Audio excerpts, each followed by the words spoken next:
gikundiro mu gihugu ca Beula, ku misozi y'igikundiro mu gihugu ca Beula,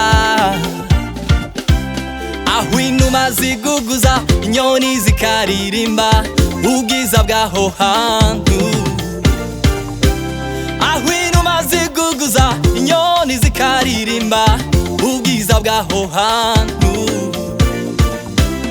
aho hantu niho imitima y'abera igiruhukira, aho hantu niho imitima y'abera igiruhukira, aho hantu niho imitima y'abera igiruhukira, aho hantu niho imitima y'abera igiruhukira.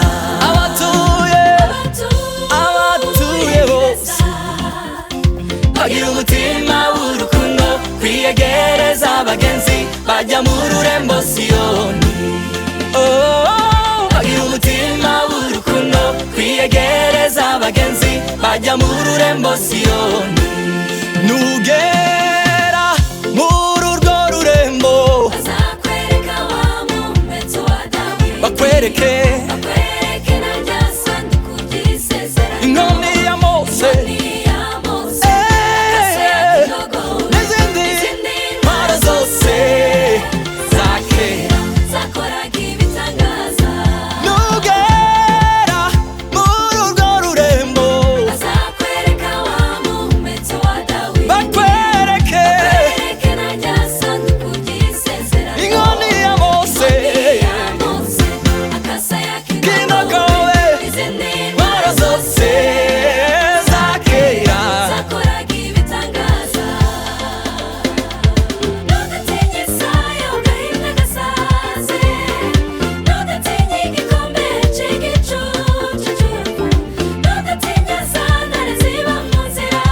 Mwene data nta kabuza aho hantu uzahaba, aho hantu niho imitima y'abera igiruhukira, aho hantu niho imitima y'abera igiruhukira, aho hantu niho imitima y'abera igiruhukira, aho niho imitima y'abera igiruhukira.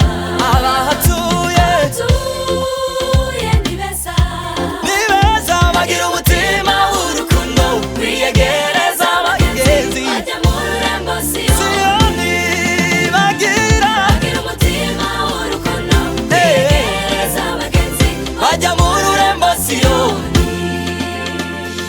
Gira umwete wo kuzabana n'abandi muri urwo rurembo, gira umwete wo kuzabana n'abandi muri urwo rurembo. Nikeza urwo rurembo rwiza n'iyasipi, ruzengurutswe n'imihanda ikayangana, tuzarubanamo n'abapfuye bizeye, isi ntiyari ikwiriye ko bayibamo, nta mubabaro uba muri urwo rurembo, nta n'imfubyi ishobora kuhakubita inkike. Inkike z'urwo rurembo rwiza n'iyasipi, ruzengurutswe n'imihanda ikayangana, tuzarubanamo n'abapfuye bizeye, isi ntiyari ikwiriye ko bayibamo, nta mubabaro uba muri urwo rurembo, nta n'imfubyi ishobora kuhakubitirwa. Shano kuba atazabayo ngo babane na Yesu mu birori, ishano kuba atazabayo ngo babane na Yesu mu birori.